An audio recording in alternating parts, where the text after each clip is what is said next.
Donc voilà, donc là on a le processeur, donc c'est un Pentium, un seul cœur, plus il a une carte graphique intégrée, et là on a une carte graphique d'acquisition en plus qui permet d'alléger le processeur pour les jeux.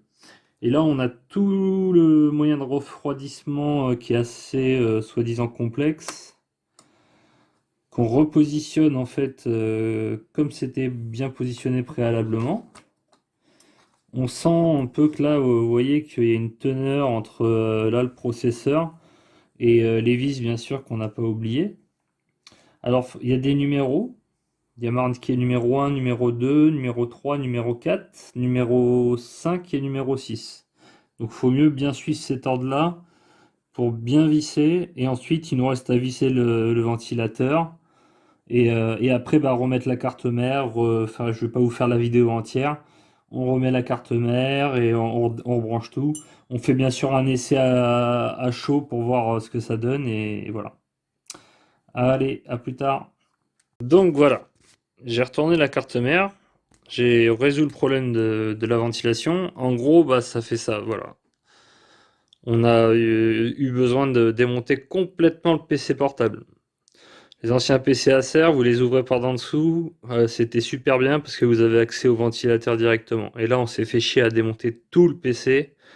Et là, je vous dis, il y a des câbles qui viennent se brancher là, il y a des câbles qui viennent se brancher là. Bon, bah, il faut bien remettre la carte mère sur le côté pour bien que ça re-rentre au niveau du côté de la carte mère. Et puis voilà, donc je remonte tout ça et je vais vous montrer. Bon, là, ici, il y a le lecteur, mais on le mettra à la fin, ça. Donc j'ai 4 vis à remettre pour tenir la carte mère, rebrancher tout ça et puis après on est parti, hein. Et on va faire un petit test, je pense, pour voir s'il s'allume tranquillou. Allez, à toutes. Et voilà, donc ça commence à ressembler à un vrai PC portable. Donc il nous reste encore quelques connecteurs. On a fait un essai là, on a mis le connecteur power, que quand tu appuies sur le bouton ici, là ça allume, donc on l'a bien alimenté, ça s'allume. Donc comme la mémoire n'est pas installée ni rien, il n'y a pas d'image pour l'instant. Donc là il nous reste que quelques petits, bah, par exemple ce petit câble là qui permet de gérer le pad. On a le petit câble ici qui gère la carte son de gauche. Le petit câble ici là qui sert pour la carte son de droite. Et après il reste quelques vis à mettre. Et ça sera terminé. Bon, à toutes. Voilà les copains. Donc là vous voyez, c'est la magie. Il reste le clavier à mettre, et ça vous ne verrez pas comment je vais le faire, parce que c'est le plus compliqué à faire, même si ça a l'air simple. Donc, pas de clavier, on s'en fiche, on arrive à rebrancher, on allume, et regardez bien, le clavier n'est pas branché, mais on arrive quand même à avoir l'image de l'ordinateur. Et il boot en plus ce Windows 10 parce que bah, j'ai tout réassemblé, hein, la mémoire, le disque dur, etc. Alors ça a été un nettoyage qui a été très compliqué quand même parce qu'on n'a vraiment pas dû... On n'avait pas un accès comme un PC Acer où on ouvre par derrière et on peut enlever le ventilateur, etc. J'ai dû démonter le PC de A à Z, rebrancher tous les composants, etc. de A à Z. Et là, bon, après, là, je vous fais la petite démo pour vous montrer qu'il marche. Mais vous n'aurez pas le tutoriel sur le rebranchement du clavier parce que c'est assez spécial. Et pour l'enlever, il faut s'y connaître. Donc voilà, c'est la petite preuve qui fonctionne. Et bon, il met un peu de temps à démarrer parce que c'est pas une SSD, hein, c'est un disque dur normal qu'on a réinstallé sous Windows 10 avec 4 Go. Il y a on est à. On a 4 Go de mémoire à peu près. Ouais, voilà. Donc on va essayer de le booster en SSD, passer à 8 Go si ça vaut le coup. Donc je vais voir la personne qui nous l'a passé pour voir s'il veut le revendre. Pour l'instant, moi, il faut que je le teste parce qu'il a eu des bugs à cause de la chauffe. Pour moi, là, le problème est résolu.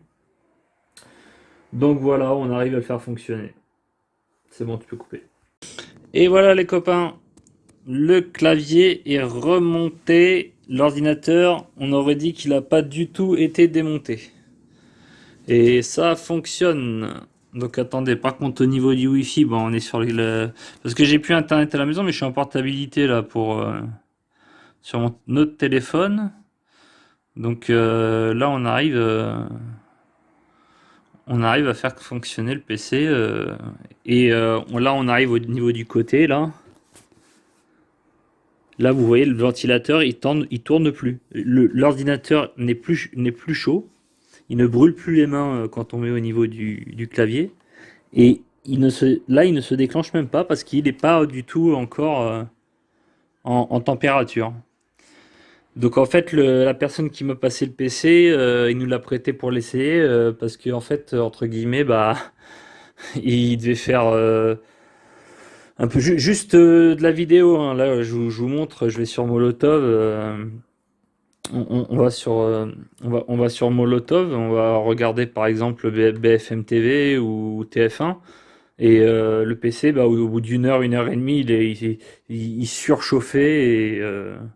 Et là, bon, bah, il n'y a plus qu'à tester, voir combien de temps il va durer.